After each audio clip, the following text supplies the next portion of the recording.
queridas irmãs, queridos irmãos, que alegria podermos voltar ao estudo deste livro Evolução em Dois Mundos, de André Luiz, Espírito, pela mediunidade de Francisco Cândido Xavier. Nosso objetivo é desmistificar na mente de muitas pessoas que esse livro é um livro muito difícil, muito complicado, não dá para entender nada. Não! Nós já estamos na segunda parte do livro, já fizemos os 20 primeiros capítulos desafiadores e você entendeu tantas coisas. Já vimos como André Luiz foi tão preciso nas definições técnicas, científicas. Sabe por que foi importante isso? Porque para muitas pessoas que viviam na época em que estas obras começaram a aparecer, o espiritismo era apenas uma religião, era um negócio de centro espírita, de baixar espírito, de ficar falando de Jesus. E as mentes intelectualoides não gostam dessas coisas porque elas não acreditam em Deus.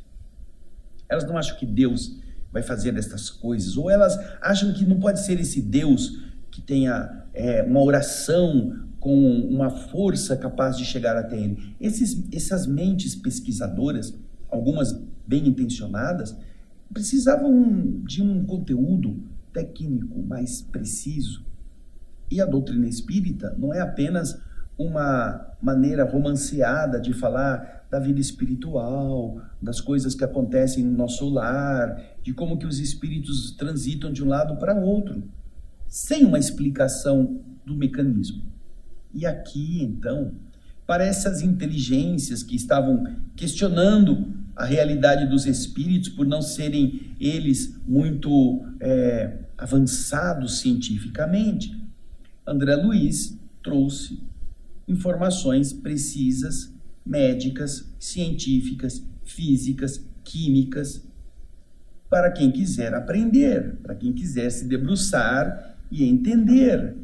Porque o leigo pode não entender muita coisa, mas o cientista, o pesquisador, o indivíduo que está vinculado a estas temáticas e que antes estava reclamando que não tinha nada que explicava pelos espíritos como é que funcionam as coisas, agora não tem o que reclamar.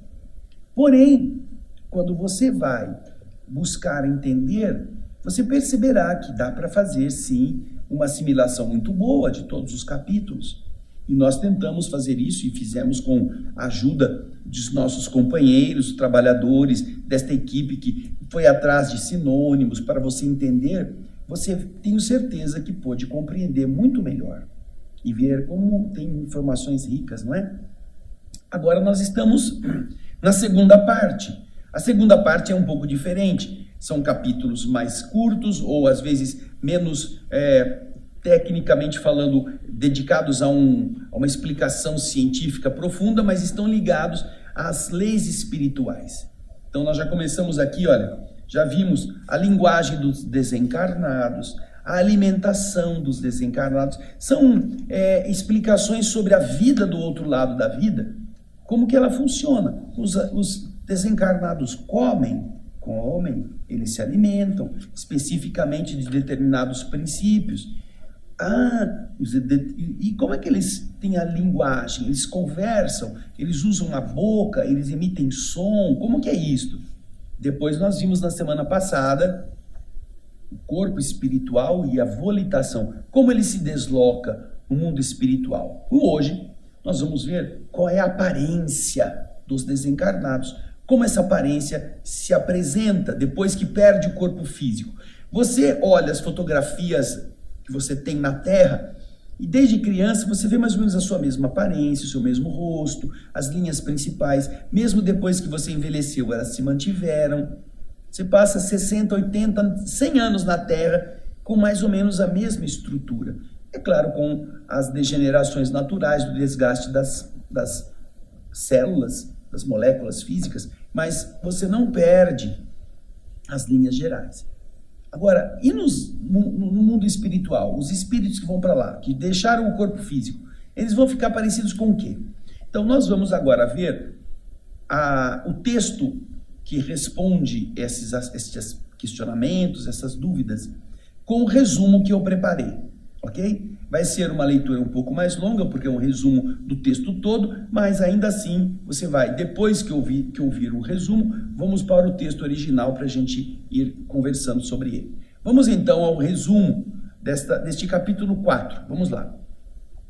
Linhas morfológicas dos desencarnados. Aí a pergunta é a seguinte: a que diretrizes, a que linhas de direção obedecem as entidades desencarnadas para elas se apresentarem com a sua forma? Como é que elas vão apresentar-se? Elas têm alguma orientação? Elas têm alguma aparência própria? Como se dá a aparência depois que o indivíduo morre? Aí o André Luiz começa a explicar o seguinte: o espírito, depois da desencarnação, ao reassumir-se junto do conjunto social a que se integra, ele vai estar de novo no mundo espiritual, ele vai estar em afinidades com espíritos que são do mesmo padrão vibratório, e se chama esse conjunto social a que ele se integra. A André Luiz, o conjunto social que se lhe apresentou foi, primeiramente, a região umbralina, onde ele estava ali perdido, ficou ali 8 anos, naquela região social pouco amistosa, densa, de alguém cujo padrão vibratório não era muito elevado, do ponto de vista de poder já estar num outro ambiente. Porém, depois, graças à sua renovação, ao esgotamento daqueles fluidos densos que ele carregava na sua mente, ele foi admitido, ele foi levado pelo nosso querido Clarencio, o ministro Clarencio, foi levado para a cidade Nosso Lar e passou a integrar-se a uma nova comunidade. Esse é o conjunto social a que se integra, a que se refere aqui o texto. Vamos continuar. Então, depois da reencarnação, ele, ao reassumir-se junto do conjunto social a que se integra, apresentará a mesma forma que trouxe do mundo, mas ele vai se apresentar cada vez melhor, sempre que esse ambiente social permaneça no patamar dos sentimentos elevados. Vamos então voltar ao livro Nosso Lar. No começo, nos primeiros capítulos, André Luiz está totalmente deformado. E você verá aí a representação do projeto Imagem de André Luiz na região umbralina, fugindo de entidades que o perseguiam. Seu cabelo cresceu, sua roupa rasgou, ele tinha unhas grandes, porque ele não cortava, a barba ficou grande. Ele então estava integrado num padrão vibratório menor, porque ele não tinha se preparado espiritualmente. Daí o que acontece? Ele sofre, passa por todas as tribulações.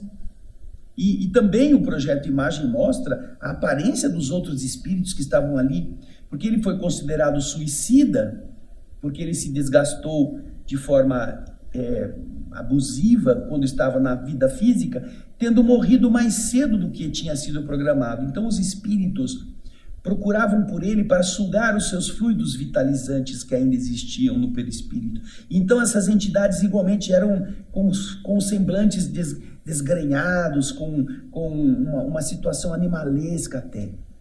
Aí, depois disso, ele é recolhido na cidade Nosso Lar. Lá ele está num outro padrão. E lá ele assume uma outra aparência. É o mesmo ser, tem a mesma cara, só que agora ele está num padrão melhorado. E ali ele se mantém nesse padrão melhorado. Também o projeto Imagem mostra André Luiz em várias situações já totalmente diferentes daquela que ele estava na região inferior. É a isso que André Luiz, aqui no Evolução em Dois Mundos, está se referindo, a essa modificação. Cada vez que ele estiver num patamar mais avançado, mais sutil, ele vai estar mais belo, mais bem feito, porque sua mente se abastecerá de fluidos mais puros e ele terá mais condições de melhorar a sua própria estética por melhoria do seu próprio padrão de gosto pessoal. Porém, continua André Luiz nos explicando. Vamos lá. E aqui é o resumo que eu estou fazendo.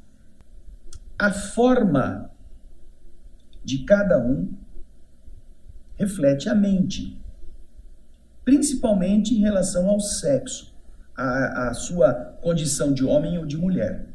apresentando-se com os traços de homem ou mulher, segundo a vida íntima da alma esteja demonstrando as qualidades espirituais acentuadamente ativas ou passivas. Por isso, apesar de alguns terem estado na Terra, estagiando em uma condição inversa à sua característica básica, atendendo a uma provação necessária ou a uma tarefa específica, a desencarnação libera estes espíritos das imposições da forma biológica. André Luiz, e depois ele vai fazer uma nota explicativa, mas ele está dizendo aqui o seguinte: no que diz respeito ao sexo, à aparência física masculina ou feminina, esta aparência será dada pela preservação na mente do ser das características acentuadamente ativas, quando então ele estará se apresentando masculinamente, ou acentuadamente passivas, quando ele então estará na condição feminina.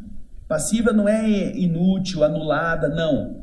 É diferente, é num outro sentido da sensibilidade, não da ação, mas da capacidade de integração, de construção coletiva, mentalmente falando, da percepção de outras vibrações. Para isso você precisa se apassivar, você precisa ficar sereno.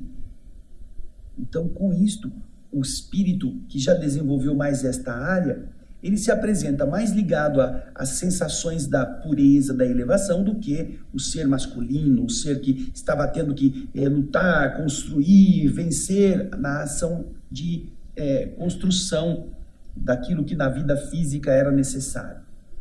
Então, você perceberá que o espírito, ao desencarnar o corpo, ele poderá assumir essa característica masculina ou feminina de acordo com aquilo que ele possua dentro de si. E aí André Luiz faz uma menção interessante.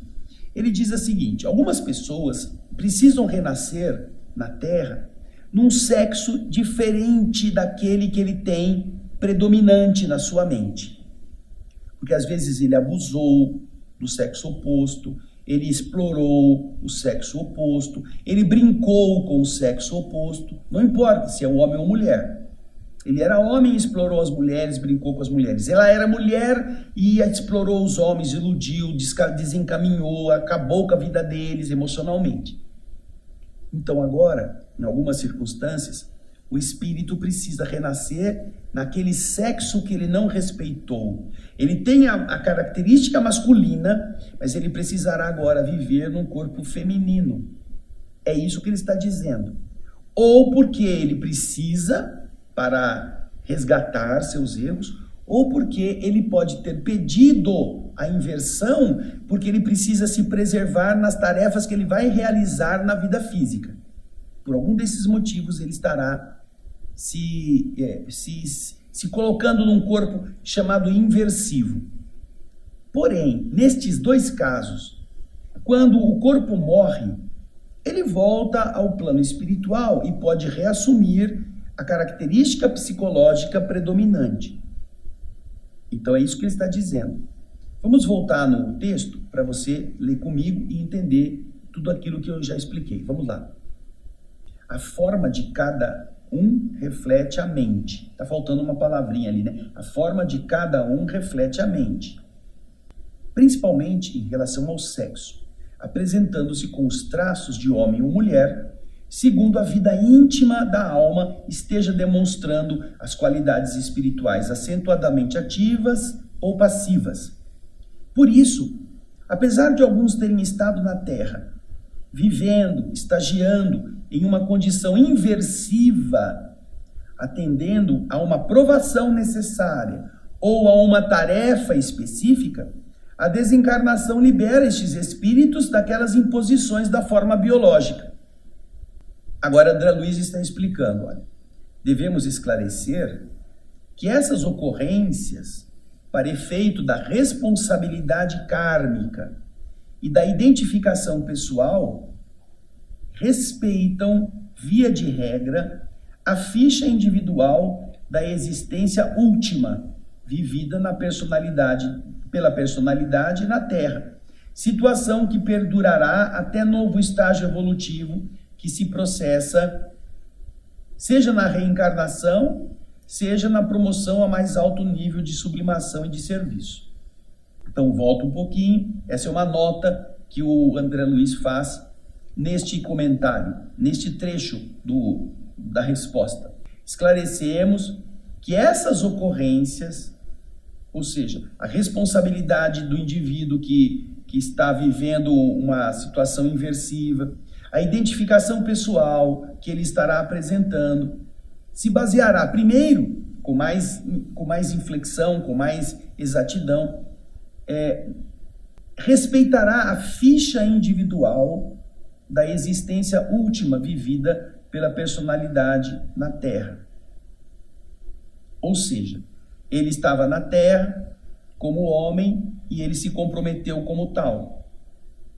Ele era um espírito feminino que foi colocado na condição masculina. E na Terra, como condição masculina, ele se desencaminhou também. Ele será responsável por ter sido um homem que não soube se conduzir. Ou o contrário, né? É um espírito masculino que foi posto como feminino no mundo físico e será responsável pelos equívocos que cometeu como mulher na Terra. Então, é algo que ele precisará trabalhar na condição do seu perispírito, seu psiquismo, naquela dimensão feminina, apesar de ser marcadamente masculino. É isso que André Luiz está falando. E isso ele terá que fazer numa vida seguinte. Ele terá que refazer isso, essa situação de ficha individual, de identificação e responsabilidade kármica, ele terá que dar conta disso nos novos estágios evolutivos que se processa na reencarnação futura ou quando ele for promovido a mais alto nível de sublimação e de serviço. Ele terá que resolver essas questões. Mas ele continua o texto, porque esse é apenas uma nota. O texto continua explicando. Agora, o que é o principal para a maior parte das pessoas? A mente controla com admirável precisão e espontaneidade as células sutis de que se constitui o seu perispírito. Mas, se o progresso mental do espírito não é o suficiente acentuado, se ele não é um espírito que já tem controle da mente, ele vai manter a forma física que ele teve entre os encarnados na última encarnação. Vamos supor na condição inversiva. Ele renasceu como homem, apesar de ter um espírito feminino, de psiquismo feminino. Se ele não tiver uma capacidade mental acentuada para modelar-se de novo quando o corpo morre no perispírito e tornar-se mulher de novo pelo seu psiquismo, ele continuará com aparência masculina no plano espiritual. E a mesma coisa acontecendo com o espírito feminino, ou o espírito masculino que foi colocado. Não é correto dizer espírito masculino, né? Porque o espírito não tem sexo. Mas o seu psiquismo está acentuadamente marcado pela experiência masculina da atividade, e ele vai renascer num corpo de mulher. Na condição feminina, se ele desencarna nessa condição e sua mente não está acostumada a modelar as células do perispírito de forma espontânea, com precisão e com a imposição da sua vontade, ele vai desencarnar e, apesar de ter o psiquismo ainda mais predominantemente masculino, ele ainda terá a aparência feminina. É o que André Luiz está dizendo. Vamos continuar o resumo. Nos planos superiores, os planos relativamente superiores, a alma sofre também metamorfoses, modificações da aparência, cuja velocidade de ocorrência está na dependência das suas disposições íntimas. Espíritos cujos corpos morreram em condição idosa levarão algum tempo para se desfazerem dos sinais da velhice, caso desejem remoçar sua aparência. E aqueles que morreram jovens deverão esperar a ação do tempo até que possam obter traços de madureza. Isto, não estamos falando dos ambientes muito superiores. alguns níveis superiores, além daqueles que chafurda a mentalidade pouco elevada, né? Então, leva um tempo. Seja para o velho remoçar, seja para o jovem envelhecer.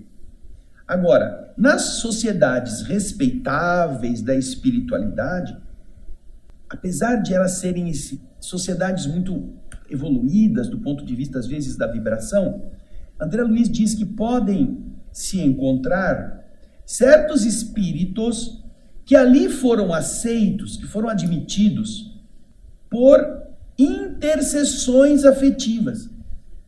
Algum espírito que estava naquela dimensão quis que um ser mais atrasado do que eles pudesse estagiar ali por um tempo.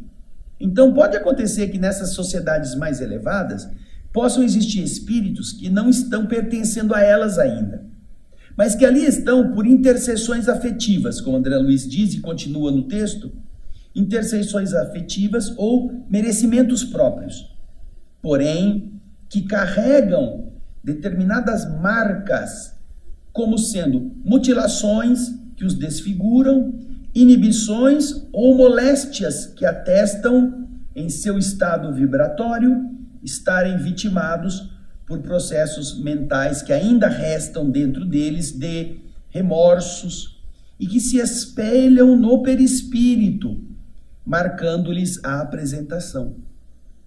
Então serão espíritos que não estarão plenamente conformados, não terão as vibrações ainda plenas. Nós temos o livro Voltei, o irmão Jacó, que chega do lado de lá e não tem luz.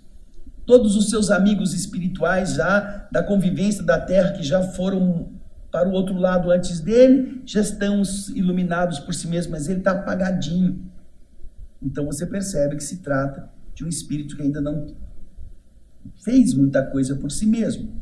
Então, nestes casos, essas pessoas que estão ali, porque foram admitidas por uma intercessão de um espírito mais elevado que os trouxe, ou que tiveram merecimento para estarem estagiando por algum tempo ali, diz André Luiz, nesses casos, tais espíritos ali permanecem por tempo limitado para reeducação, para seu refazimento, a fim de voltarem brevemente ao processo de saneamento e resgate por meio das reencarnações redentoras.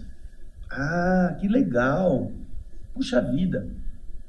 Alguém que já tem merecimento, alguém que viveu experiências no plano espiritual e que se dedicou, mas ainda precisa renascer para se purificar.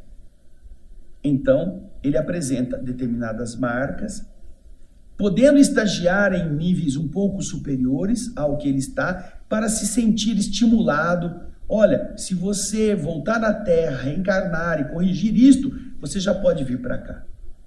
Você não pode ficar aqui agora, enquanto não se melhorar nesse aspecto. Mas se você fizer isso, você já poderá. Olha que interessante. Nos recordamos aqui do livro Nos Domínios da Mediunidade.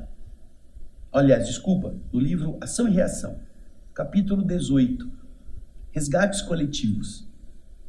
Ali o instrutor Druso explica para André Luiz e para Hilário que ele conheceu dois amigos que foram muito importantes na sua formação, do próprio Druso, e que estavam ali já antes dele chegar. Quando o Druso chegou na instituição como um assistido, um sofredor que foi recolhido, lá já estavam Lucas e Ascânio trabalhando, dedicadíssimos, ajudando muitas pessoas, dando de si da melhor forma.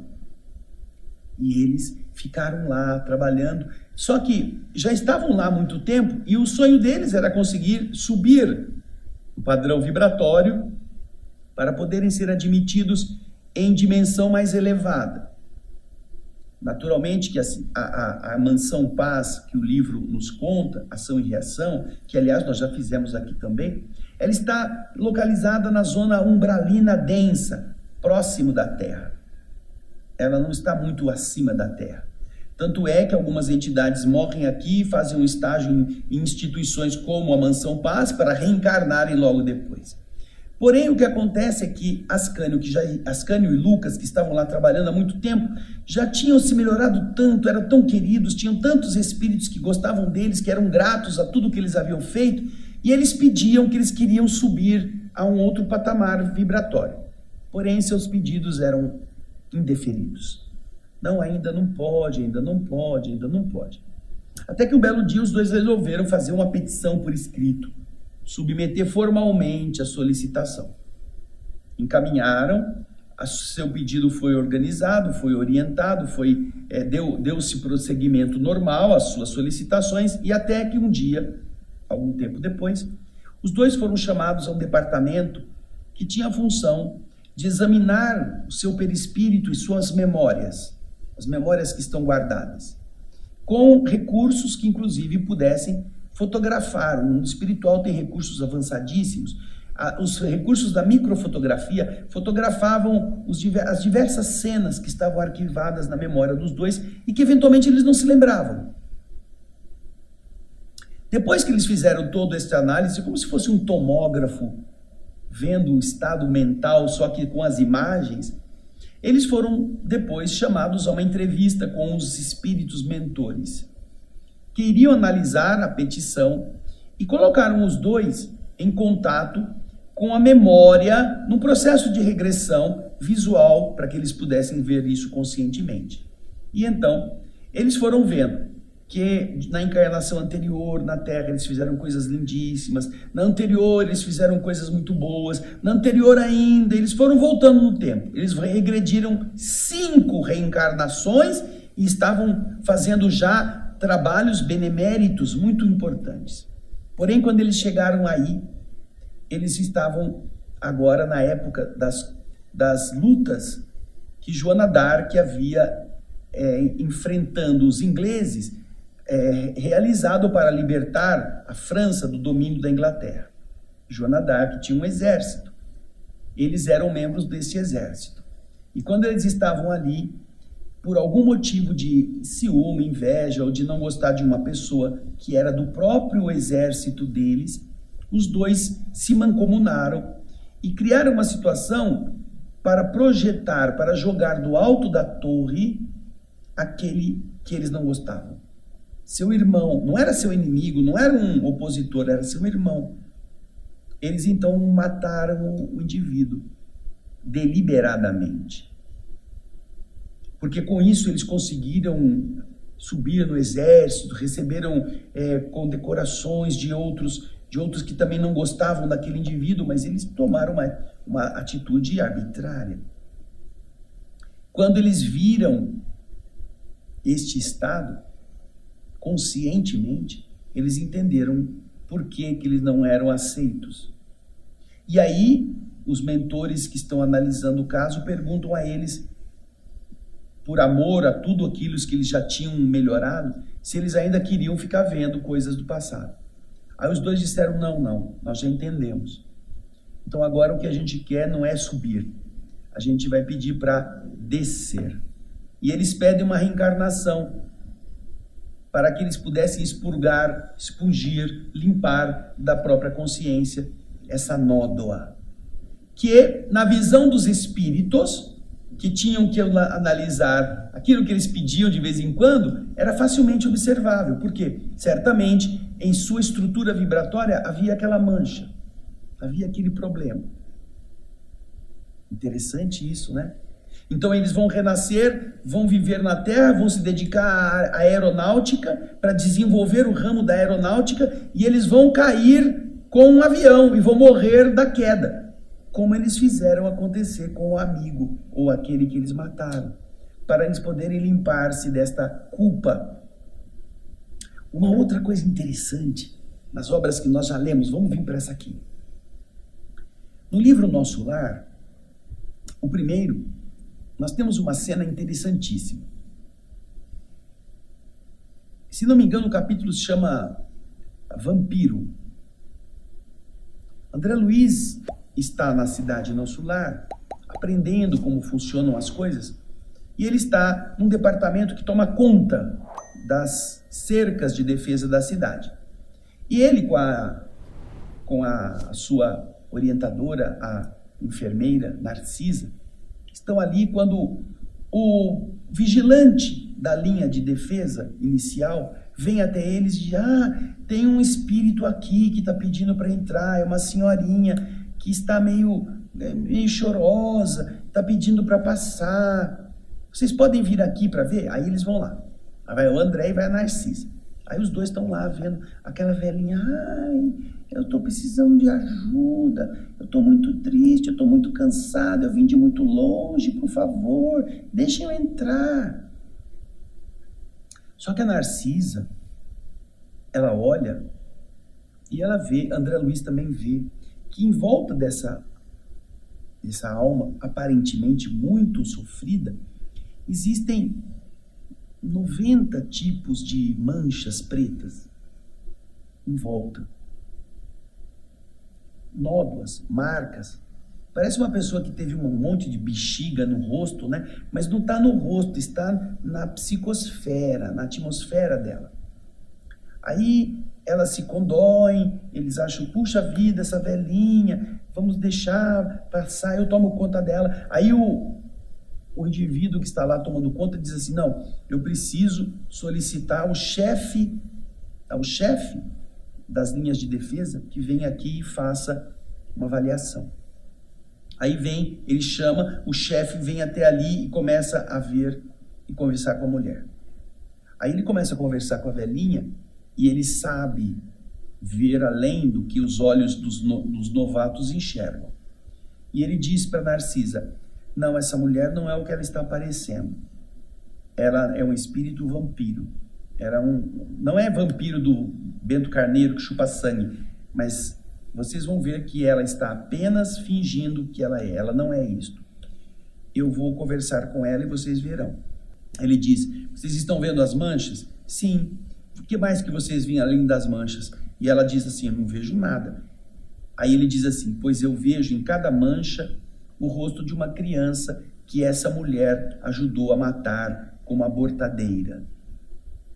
Ali estão no seu perispírito o rostinho de cada uma das crianças que ela sacrificou no ventre das mulheres que a procuraram.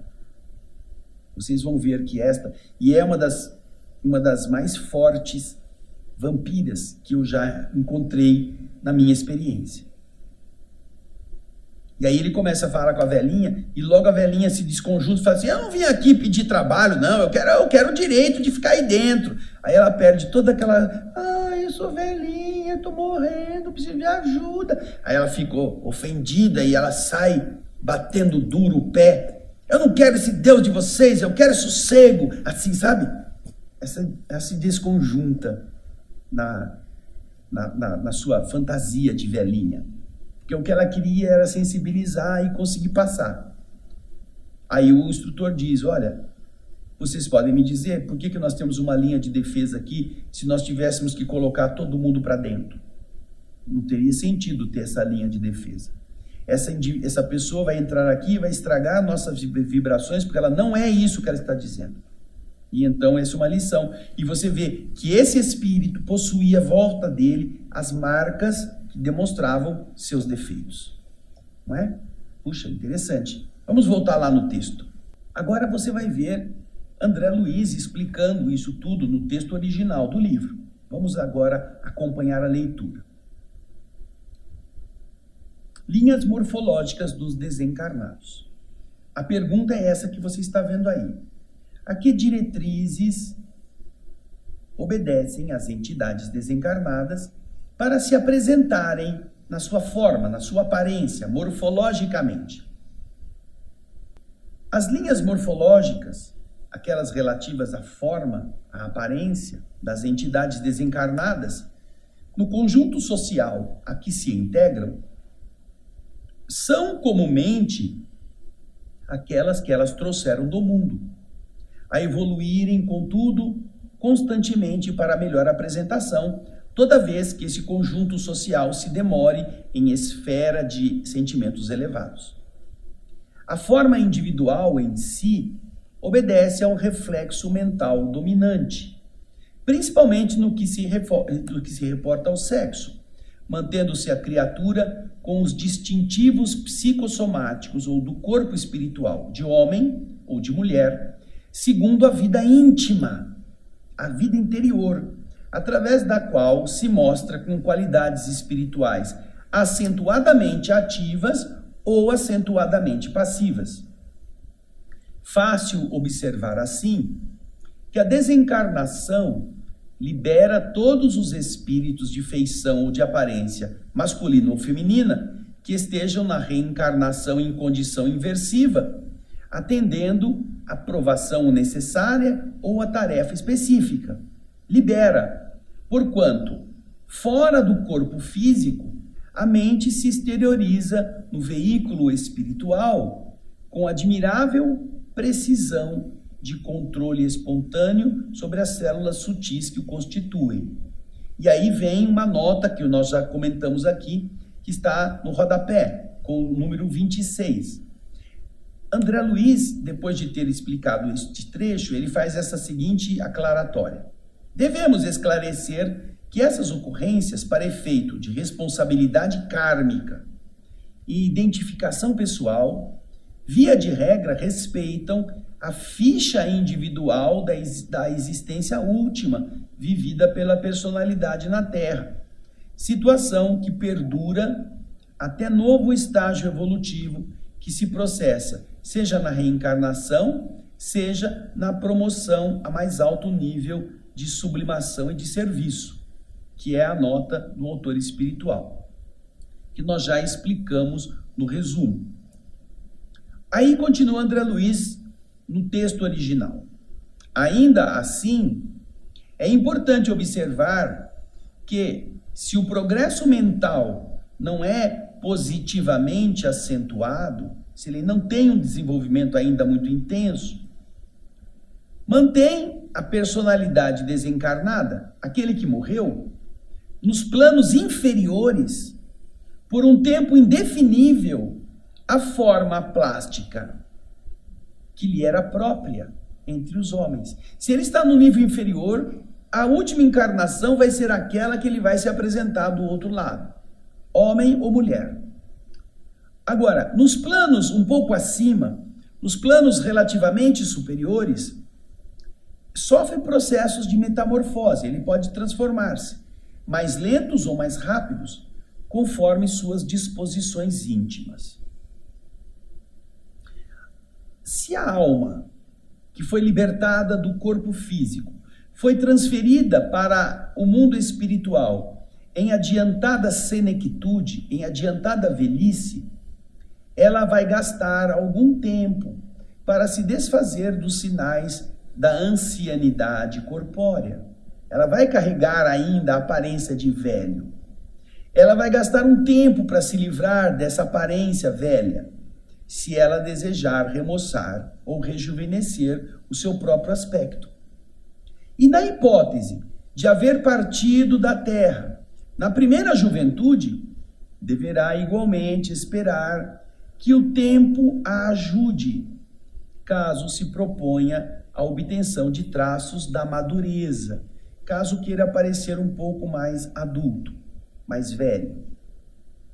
Cabe, entretanto, considerar que isso acontece apenas com os espíritos, aliás, em maioria esmagadora, que ainda não dispõem de bastante aperfeiçoamento moral e intelectual.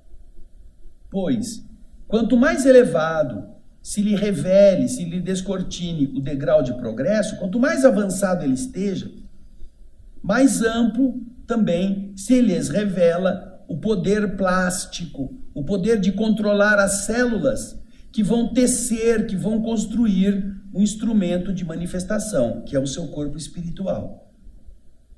Em alto nível, em planos muito superiores, a inteligência realiza em minutos certas alterações que as entidades de cultura mediana gastam, por vezes, alguns anos em efetuar. Temos também, nas sociedades respeitáveis da espiritualidade, Aqueles companheiros que, depois de estágios depurativos, depois de sofrimentos em que se purificaram um pouco, se elevam até estas sociedades mais avançadas, por intercessões afetivas ou por merecimentos próprios. Porém, carregando consigo determinadas marcas deprimentes, como sejam mutilações que os desfiguram, inibições ou moléstias que se denunciam, que se apresentam na psicosfera que os envolve, a velhinha vampira que eu citei aqui, as marcas de Lucas e Ascânio, que já ainda mantinham o perispírito deles comprometido, ou então outros distintivos menos dignos, como sendo alguns remanescentes dos circuitos mentais, dos remorsos que eles padeceram, que se concentram neles, desequilibrados, sobre certas zonas do corpo espiritual. Eles apresentarão essas definições, essas disfunções, visíveis aos espíritos mais elevados.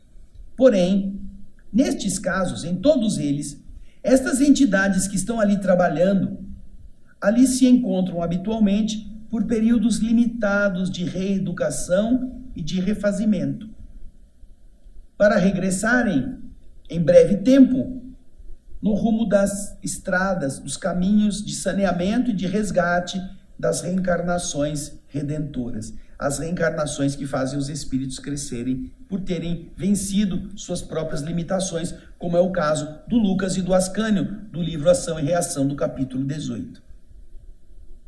Que bacana tudo isso, né? A mente está na raiz de todo o controle da nossa aparência. Tanto no corpo físico, que é uma aparência mais lenta para ser mudada, então a mente precisa querer, precisa se esforçar, precisa fazer regime, precisa fazer ginástica para emagrecer, ou precisa fazer academia para ganhar massa muscular. Então, a mente ainda está por trás disso, já na Terra. Mas no plano espiritual isso é muito mais rápido. Mas se você não tiver preparo mental, você não conseguirá aquilo que você está esperando com rapidez. Puxa vida, quanta informação interessante, não é mesmo? Então agora nós vamos dar continuidade na próxima semana, no capítulo 5º, sobre a apresentação dos desencarnados. As vestes, como é que ele se apresenta, roupas, objetos, tudo ligado ainda ao plano espiritual. E são curiosidades bastante interessantes que eu acho que você já teve também. Obrigado pela sua audiência, obrigado por você estar conosco, pelas manifestações. Envie seus comentários nos capítulos, diga o que você não entendeu, nós tentaremos depois explicar melhor, mas diga aquilo que você gostou também. Isso nos ajudará muito a ir melhorando o pouco que a gente te oferece. Obrigado pelo seu carinho, obrigado pela sua audiência. Fala do nosso programa, do nosso canal para os seus amigos, faz a divulgação para eles verem todos os livros anteriores que nós já fizemos. E eu espero você na próxima semana. Muito obrigado, até lá e muita paz.